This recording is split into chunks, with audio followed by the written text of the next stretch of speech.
Hi,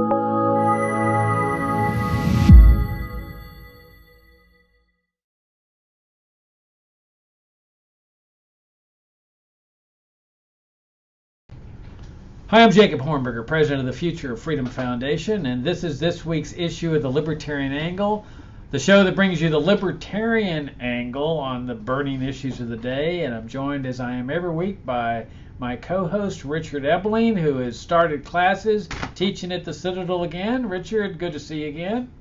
It's good to be here. 2 classes of excellent young men waiting to learn all about the truths of economics.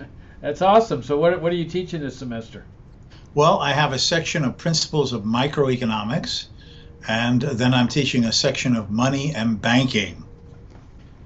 And one of the texts for the money and banking course is this ebook called Monetary Central Planning and the State. I've heard of that book. That is published by the Future of Freedom Foundation. The author, I'm really not sure. It's an obscure name. It's just at the tip of my tongue, but it looks like it's going to be a couple of good classes. That's awesome. Well, just get those students to buy multiple copies of the book. One for each eye.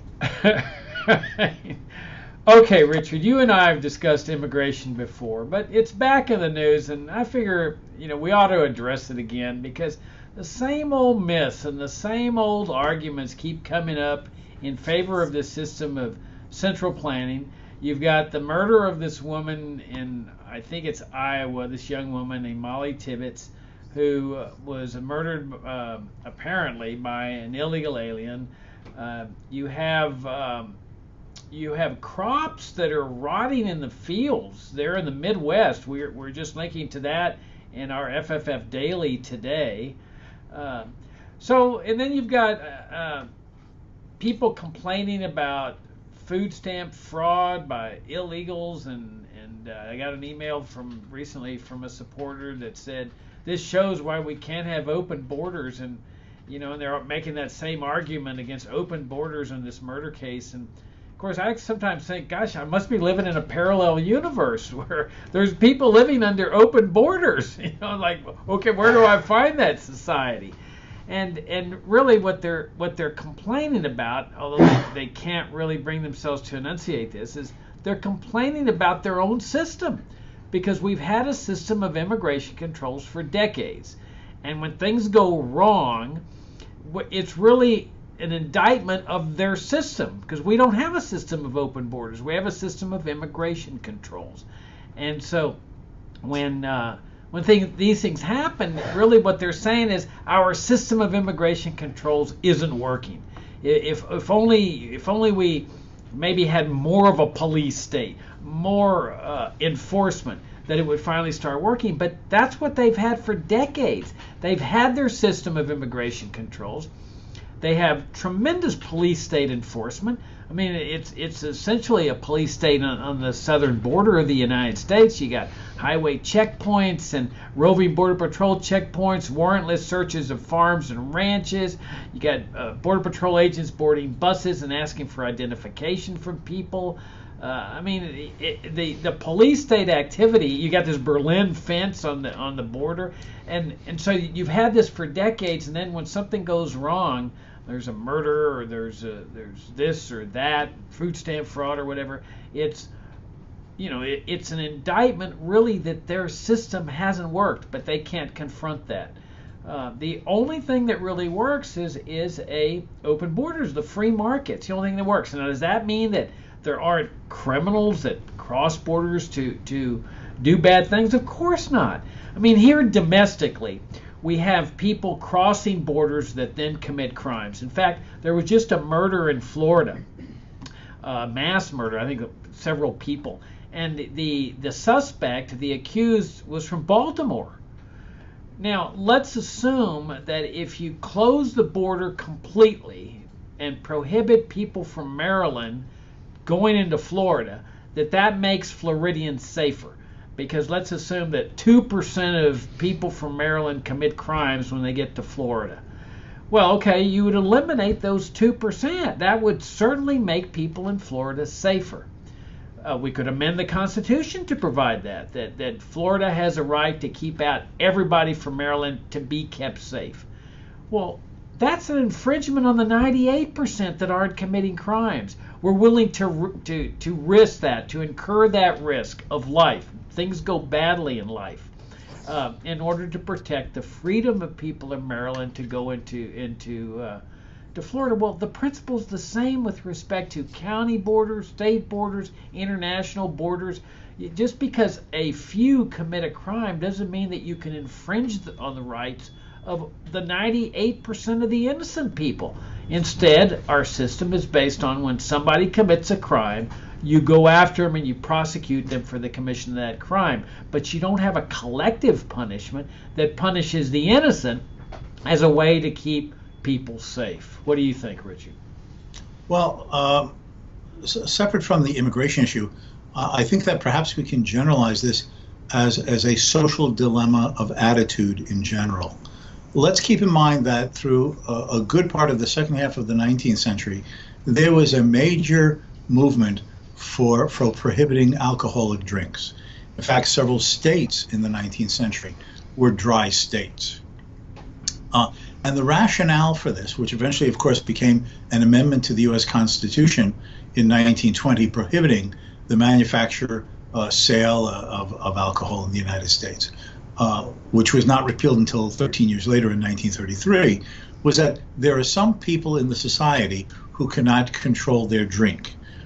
They become alcoholic, they cannot hold down a job, they may spend the rent money, so how will a roof be kept over the head of the family members when let's say the breadwinner has irresponsibly done this, that the alcoholic might become violently, physically abusive, and therefore for the good of the society, we are going to now prohibit the manufacture and sale and implicitly therefore the consumption of alcohol, which is, as I assume most people know a little bit of the history, was the case made for 13 years, 1920 to 1933. And it really is just a variation of the very point that you made, Jacob, is it not? That because of the misuses and abuses that some people might make from drinking alcoholic beverages, all in the society are now to be made to conform to not doing this. No one can buy an alcoholic beverage from beer to a hard liquor. No one can spend an evening even at home enjoying an alcoholic beverage. And by prohibiting it, then creating a black market, inevitably, when there's people willing to pay others to provide it illegally to them, all of the spillover unintended consequences of crime, corruption, violence on the streets that have innocent bystanders, all of that's just another example of an application of the same idea that you were just expressing. It's this idea that because some might abuse their freedom, it is necessary to constrain all. But as you were saying, if we think of the case of immigration, most people who both legally or illegally come to the United States do so for the same reasons that earlier generations did. They're trying to escape from political oppression, religious persecution, or economic lack of opportunity due to the corruption and regulations and controls or the limited just natural resources in their own country. They're looking for a second chance for themselves and their families. They're looking for work, to have a safer place to raise their children, for their children to have a better life. And the fact that there might be a handful of people who might perform criminal acts does not mean that therefore you deny liberty to the vast majority that just want to go to peacefully about their business. Now, for example, I'm living in the state of South Carolina, and South Carolina has been a relatively booming state with people moving into the state, and obviously an increased demand for homes, both single and multiple family homes. Now, I don't know this is a fact, but I suspect that if you drive around these home subdivision development areas being developed, and you watch the homes being built from the ground up, most of the workers that you observe are Spanish speaking. And from what I do know, many of them are from Mexico or Central American countries. Now, I'm sure that there are some who are legal, but I would not be surprised. I'm not making an accusation. I certainly don't know the facts, but I would not be surprised if some of them are illegal. That is, they've entered the United States outside of the existing immigration laws. But what are they doing? They're working long hours in a southern state in exhausting and tiring heat, having learned a trade to construct from the ground up homes that other people in America wish to buy to make a comfortable life for themselves. And they are doing this hard work with their hands. It is physical labor, precisely this, so they can earn an income to support themselves and their families. And that may be a case in which their family is here with them, where they're sending money home to the home country so their families and relatives can get by. This is making America more prosperous, is it not? Homes that otherwise would not be built or would have to be built with a more costly labor component, a longer wait for homes, and a denial of an opportunity to those who, like earlier generations, just wanted to have a better chance by moving from one geographical location to another that is separated due to the accidents of political history in the past by a borderline in which one government says we're going to control you or not. Now, like yourself, I'm a classic liberal, a libertarian. And there are many conservatives and liberty-oriented people here in South Carolina. But certainly in now the more than 4 years that I've been here, I have been noticing a huge influx of Northerners. Yes, from people from New England, from the Midwest. And you know what they are, Jacob? They're commie pinkos. They're progressive Democrats. They're undermining the more individualist philosophy of life here in South Carolina. No, it is not a perfect libertarian ideal, but I find that on average in general, there are more individualist, sympathetic, right-thinking people that you are likely to bump into than in commie New York. And so I'm wondering, is that because some are wrong-headed in their thinking, we need to set up a wall on the North Carolina, South Carolina border. And I think states like New York, Massachusetts, and Ohio and Illinois should be made to pay for it. We have to keep those intellectually and ideologically dangerous types who will infect what remains of an attitude of liberty in South Carolina. Now, I'm being sarcastic. I'm trying to spoof this a little bit. But the point is, people travel all the time. They do so for different reasons. They hold different belief systems, different attitudes, different motivations. But the crucial thing to me, and maybe that's what makes me as an outlier, as a classical liberal libertarian, is I believe in the idea that with which Leonard Read entitled one of his books, Anything That's Peaceful. An individual shall have a right to live his life as he chooses, as long as he does so peacefully and honestly. And part of that right is to find happiness, meaning, improvement in one's life wherever one may find it. And if that means moving from Maine to Arizona, or from Idaho to Florida, or from Italy to California, or from Malaysia to Indiana, or from the Congo to Kentucky, or. Why should there be any restrictions on these basic and most fundamental liberties of a person to find happiness and meaning where he can find it, with the only requirement, the basic core idea that advocates of liberty have always pronounced, as long as you do so honestly and peacefully in your dealings and your associations with all others in all settings. Anything else is a fundamental violation of the liberty of a person. And unless that is understood and believed in, we will continue to go down a wrong path, with many unfortunate unintended consequences. And one such unintended consequence that arises from these controls is corruption of politicians and border agents, creating a black market of these coyotes the people who smuggle people across the border, extorting huge amounts of money from them because it is illegal given their ability to pay, having to work in an underground economy that precisely because they're afraid of being turned in, they can be taken advantage of by fellow workers and certainly some employers. Advantage in the sense that they can't say, I don't want your job, I'm going to go someplace else, and I'm going to tell other people that you're taking advantage of them. And then that employer can just make an anonymous call and have that person picked up and deported and sent back to the land from which he was trying to escape. All of these negative effects, including the ones you talk about, a lack of workable labor to make available the hands to do certain things, all of this are because of these restrictions on the freedom to move, which should be considered a fundamental right.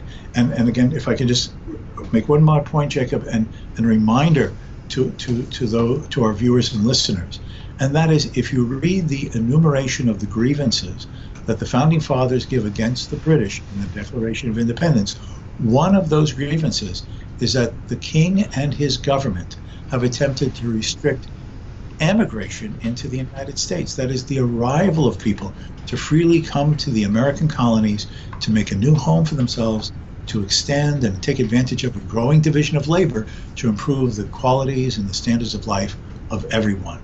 It is an American principle to believe in a world of free movement of people, including in and out of the United States. Yeah, well, you raise a lot of good points. The first one that you raised was about how Hispanics in your area are hard workers and people admire them, and they're doing a great job. They're contributing to society. And one of the interesting aspects of this Molly Tibbetts murder was the news media reporting that her father was speaking at her funeral and took the time to praise the Hispanic community there in Iowa, and said that how fortunate they are to have this Hispanic community. And so what he's doing, he's distinguishing between the murderer or the accused murderer and everybody else. That simply because one immigrant has committed a murder doesn't mean that all immigrants are bad people. When you look at it the other way, it's like this collective type of punishment. Oh, well, since one of the group has committed a murder, that means they're all bad. Or to keep us safe, we have to keep all immigrants out of the United States. Well, that's ridiculous, because we don't ever apply that principle here domestically. We don't apply it to our criminal justice system. It's not what being an American is all about. And many years ago, Richard, there was these snipers that were going from Maryland into Virginia. Secretly, nobody knew who they were, but they would cross the border, and then they would murder people at service stations while they were filling their gas, just randomly. And then the hunch of the law enforcement agencies was that they were coming from Maryland. Well, during that period of time, nobody called for closing the border between Maryland and Virginia, even though everybody knew that you were taking a risk when you were filling your car with gasoline. And nobody even called for controlling the border, where they would search the cars crossing the Potomac River. Instead, law enforcement just focused on finding the suspected murderers. Well, this is the way it should be. Liberty is dangerous. There's no question about it. Freedom produces things that are undesirable sometimes. And in a free society, the sad part, the tragic part, is that you do have murderers, and you have rapists, and you have burglars and robbers. This is not something that anybody likes. But we always traditionally have said, instead of punishing everybody in the group or everybody in that state or everybody in that city, we're going to focus on punishing the malefactors, finding out who they are, prosecuting them, and putting them into jail. You often hear this argument, oh, the whole world would come here to get on welfare. Well, California has very generous welfare benefits. And I don't see the whole state of Alabama, which probably has much lower welfare benefits, suddenly moving to California. Why is that? I mean, you got better beaches in California, nice place to live, San Francisco, L.A., San Diego. Why doesn't everybody from Alabama suddenly pick up stakes and move to California? So it's because, one thing, it's expensive, so the market there is a self-regulator, but also people just happen to like living in Alabama. And it's the same with countries all over the world. This notion that, oh, the world would come to get on welfare is nonsense. Especially since the law doesn't even let you get on welfare for about 5 years or so when you come here. So yeah, is liberty risky? Could suddenly every Hispanic on the border on the Texas border, Laredo, Brownsville, El Paso, suddenly move to Iowa and cause a shift in culture in Iowa? Yeah, that risk exists, but it's something that we accept as part of a free society. And the same principle applies internationally. Now let me bring up this thing about the crops. I mean, the people can check out the article we linked to today. It's on our home page, or yesterday. These farmers are losing their peach crops. I mean, thousands and thousands of peaches are going rotting in the fields, and we've heard this story before in California because they can't get enough workers. Now, why can't they get enough workers? Well, because immigration controls are a system of socialist central planning. You've got bureaucrats deciding, how many immigrants should come in, how many workers should come in, the rules, the regulations. You hear people saying, well, let them come in lawfully. They can come in lawfully. Well, lawfully means filling out forms, submitting the forms, having the bureaucrats rule on the forms. By this time, as this article points out, this guy's a farmer in Colorado. By the time somebody gets approved, it's too late. The crops have rotted in the fields. He said that two farmers that he's familiar with have lost their entire crops because they can't get enough workers. That's what central planning does. In a free market, as you know, Richard, if farmers need workers, the reaction is practically instantaneously. The price of labor zooms. They need workers so bad that they raise the price.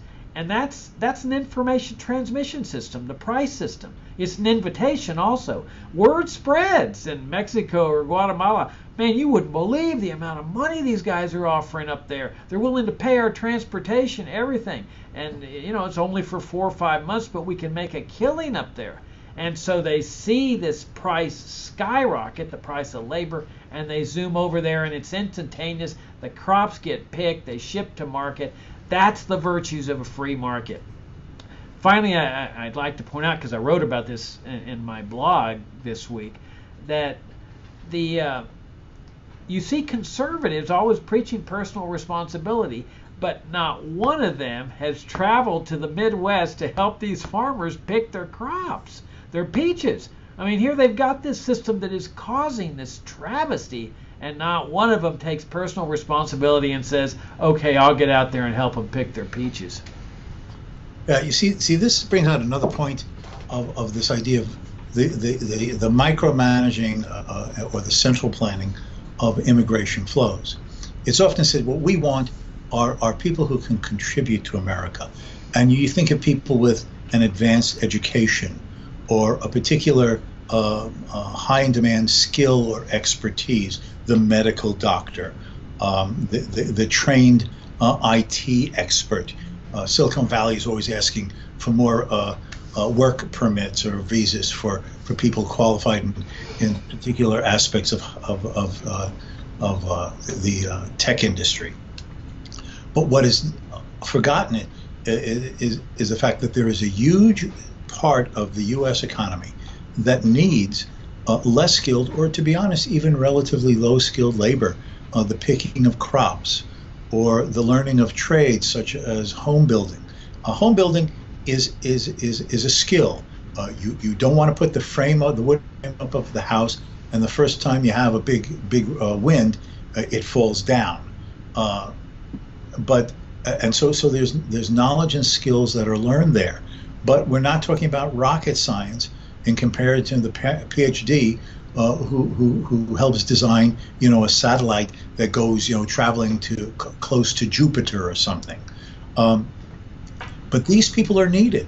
We think of everything being performed by machines, but the point is that is not the case. There is a large segment of necessary and essential labor-intensive work, of which many of these areas that other Americans either view themselves too qualified to do or not interested in doing, need to be filled. Those are niches in the division of labor. So even the humblest, and I'm using that in the most kind and complimentary way, even the humblest of skill, education, and background has a place at the table of the American division of labor, so that he can earn a living and collaboratively improve the quality and availability of things for all of his new American neighbors. And that is totally underappreciated, Jacob. America needs what are demeaningly called unskilled labor just as much as the freshly minted PhD. Right, and it's the market that's determining this, the laws of supply and demand. You don't need a bureaucrat planning it out. It's saying, oh, well, I need this market over here needs workers, to pick the crops, and this market over here needs IT people. That's what Hayek calls the fatal conceit of the central planner, that he has this requisite knowledge to plan out all of these economic activities. What ends up happening is you have shortages of labor, you have scarcity here, you have long lines there, you have all these distortions. I mean, it's not a coincidence that you've had an immigration crisis for decades, an ongoing immigration crisis, regardless of what they do. And that crisis will continue. No matter what plan is adopted, the crisis will continue, because that's what socialism does. It produces crises. The market, which is really what the 19th century Americans believed in, lets the market process decide what workers are needed, where they're needed, and so forth. That's why there was open immigration throughout the 19th century, all the way up to 1882, which was the first Immigration Control Act, the Chinese Exclusion Act, which was based on race, that Chinese were different from us, they looked different from us, they were changing our culture and so forth. But up to that point, even after that point, that was really an exception, or the beginning of the progressive attack on open immigration that ultimately manifested itself in a full-fledged socialist immigration system. But our ancestors said, send us your needy, your poor, your people struggling for freedom, and let the market ferret out who's needed and what's not needed, and let the price system work to convey information to people, unlike the kind of system we have today, which is just constant crisis. And like I said, Richard, the crisis is going to continue no matter what they do. Yes, and I just also remind some of the viewers and listeners who perhaps do not share our position on this idea of freedom to move, that the vast majority of those who might watch this, they were born in the United States, and they are the descendants of some earlier generation. It could have been parents, grandparents, great-grandparents, great-great-grandparents, who took advantage of the opportunity to come to America, in many cases, if the lineage is far enough back, when there were virtually no immigration restrictions.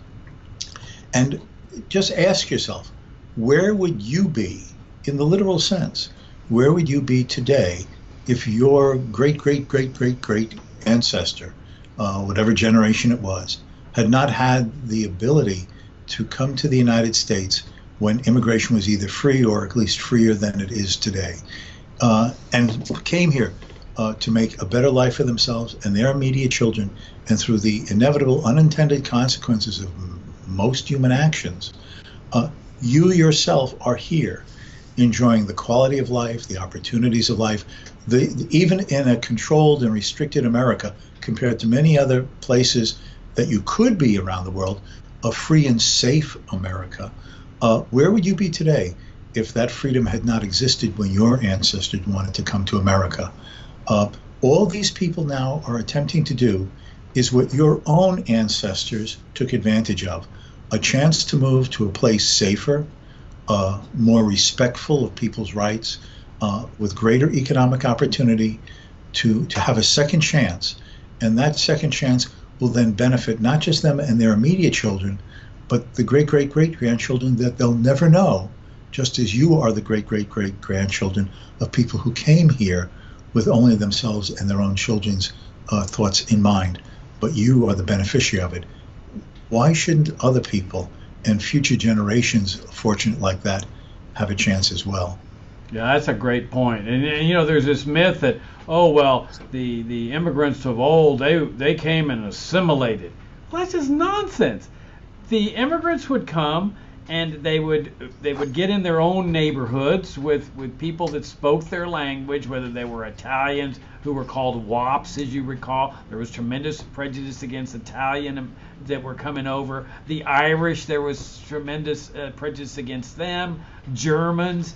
And the first generation inevitably, tries to learn English, but sometimes doesn't succeed. But they're in their little enclaves in their neighborhoods. It's the children that start the assimilation process, and the grandchildren. By the time the great-grandchildren come along, they can't even speak the language anymore. And this has been the history of America with respect to immigration. The thing is, Richard, free markets work, and socialism doesn't work. Free markets coordinate people's activities peacefully, and they're consistent with moral principles, biblical principles, religious principles. I mean, this is why I love libertarianism, because there's this consistency that you got a system that not only works, it's also moral. While over here you've got, with immigration controls, a socialist system, an immoral system that infringes on people's rights, and as you point out, produces all these distortions like coyotes, the smugglers, the people dying on the desert or in the back of 18-wheelers. I mean, it produces all this massive distortion and death and destruction, and it just doesn't work. So to me, it's a no-brainer. You got libertarianism versus statism, and why would you pick a system that clearly does not work and is founded on immoral principles? Makes no sense to me. Well, the dilemma that Friends of Freedom have experienced for now centuries is the difficulty of persuading their fellow human beings of the rightness, again, to use Leonard Reed's phrase, of anything that's peaceful. If you take that principle and consistently apply it to one area of life, one policy issue after another, what one will see is that what you have is a system in which each individual is free in his life, liberty, and honestly acquired property, in which all human relationships are based upon peaceful and mutually agreed upon terms of trade, even when it is not narrowly in the exchange of goods and services, any mutually beneficial association with your fellow human beings, charity, philanthropy, hobbies, professional organizations, and so on. And in that individuals respect the commonality of a philosophy of mutual respect to freedom, yet recognizes the plurality and the diversity of both individuals and cultures, all within the greater confines of a society of freedom. All right, on that fine note, we'll wrap things up. If you'd like to learn more about pure, consistent libertarian principles, come and visit us at fff.org. That's our website. We carry a weekly article by Richard. We got the Libertarian Angle up there, previous issues of Libertarian Angle. And we got my daily blog and a host of other articles. Again, presenting this uncompromising case for the libertarian philosophy that Richard and I are both proud to be part of it, part of the libertarian movement. Richard, enjoyed the visit as always, and I look forward to talking to you next week. Until next time, and as I try to do every time, Jacob, if I may, I want to thank our viewers and listeners for giving a little bit of their time and spend it with us. Yeah, thanks for tuning in, and thanks for your comments underneath the Libertarian Angle on YouTube and on our website, and thanks for your emails. We appreciate your feedback and, of course, your support. We'll see you all next week.